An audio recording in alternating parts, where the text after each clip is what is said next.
Anyone ever trespassed before? I trespassed when I was playing knock and run, and I've trespassed many times, and there are consequences to trespassing. Anyone had a consequence for trespassing?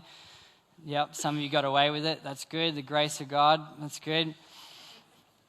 Anyway, we were knock and running on this girl's house because that's what you do when you're a teenage boy at the age of 13, because you have nothing else to do, because you can't get into the doof clubs at 13. You can't get into, anywhere that's adult and cool. So there's nothing to do for a 13-year-old unless you've got a great community like SG or something like that. But we didn't have that. I had like one other Christian friend in New York, and we were the youth ministry, and it was pumping. And but anyway, so we knock and ran on this girl's window, and she got freaked out, and we thought, oh, that was funny. Anyway, so we went, let's do that again, but let's do it on the front door. And so we crept past the driveway, past a Volvo car, and I left there, went up to the door, and we knock and ran. As we're running back, what we didn't notice on the way past the Volvo was the dad was sitting in the driver's seat of the Volvo. We weren't very observant at 13. Too much adrenaline pumping through our pubescent bodies. So anyway, we were freaked out. It was like a horror movie. I haven't hit puberty yet. Is that what you said? Oh, wow. That would have been funny too.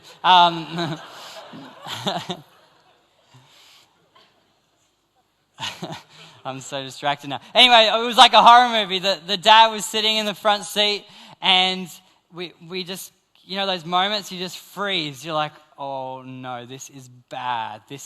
We were not meant to do that. This is. We didn't go, oh, we trespassed. We didn't say that, but we just bolted. He jumps out of the car with a Louisville Slugger wooden bat, no word of a lie, and starts chasing us down the street. He was a protective dad, man. He was pumped. 13-year-old kids swinging a bat. So we take off, we hide. And as good kids, you don't stop there, do you? No. The adrenaline now, the danger of getting caught is so exciting. We got nothing to do. We're bored. We can go play duck hunt at home, but anyone know what duck hunt is?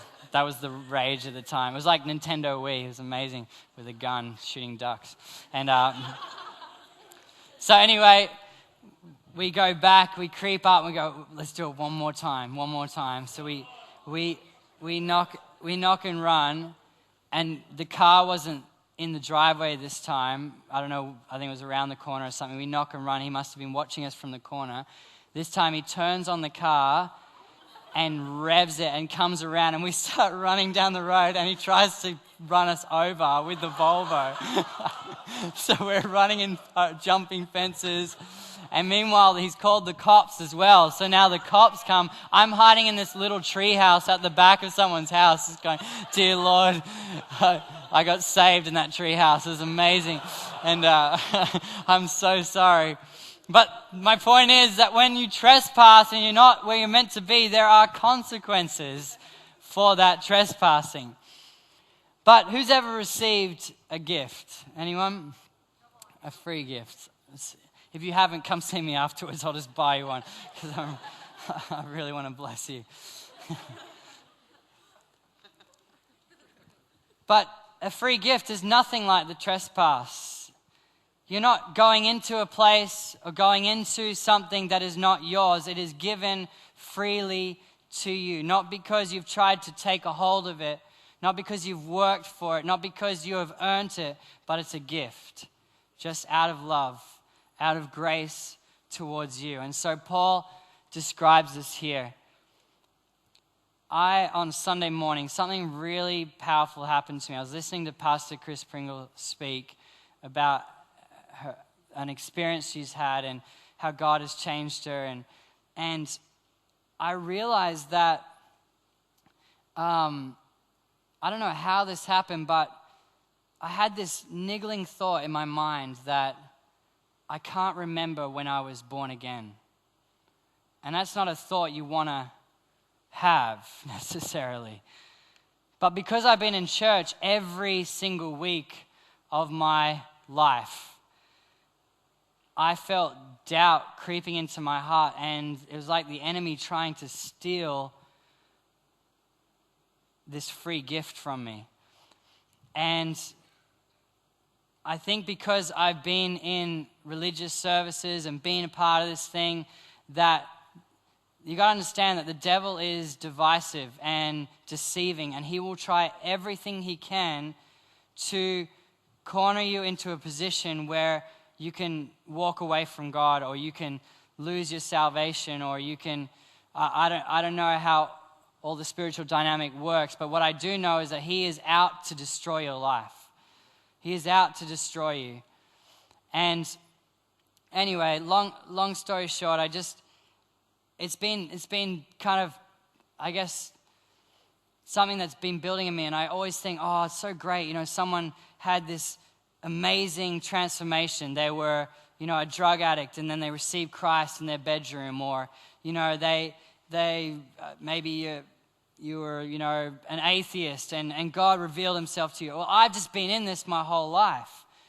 And so it could be, I guess I could say, oh, well, I'm saved. I mean, I do the right thing. I'm leading a ministry. Like, hopefully I'm saved, like that would be a good thing, wouldn't it? But nothing that I do can save me. Nothing of my own work can undo the sin in my life. I am powerless and I am weak in myself to save myself. And so therefore, that's why it worried me, because I thought, if I'm not born again, am I just trying to earn something here, God? Or is this real in my heart? Am I really born again? And I felt the Holy Spirit say, as clear as day, not an audible voice, but an unctioning, and reminded me of when I was 4 years old, driving out of Brookvale Church. And I remember I turned to my dad and said, Dad, I want to say the sinner's prayer. I want to receive Christ into my heart. And because I was only 4 years old, I let the enemy and life and different things steal that moment as if it happened later. But I felt God say, no, it happens at the age of 4. I was born again at that age. Isn't that awesome? Yeah. Now,